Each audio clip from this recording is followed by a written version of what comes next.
isang pinagsama-sama at ginawang tamborin. Ang mga paron ng bawat tahan ay nagniningning. Ibang mukha ng saya,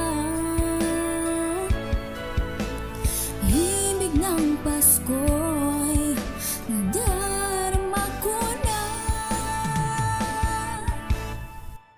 May tatalo pa ba sa Pasko ng Pinas?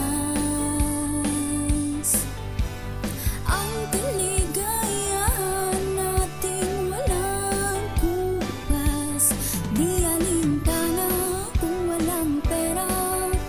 Basta't tayo'y magkakasama, ibang-iba talaga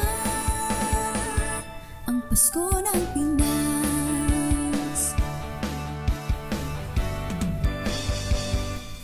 May simpleng regalo na sininong at sininang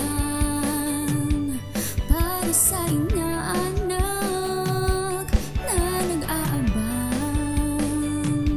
Ang buong pamilya ay nagkakasama sa paggawa ng Christmas tree.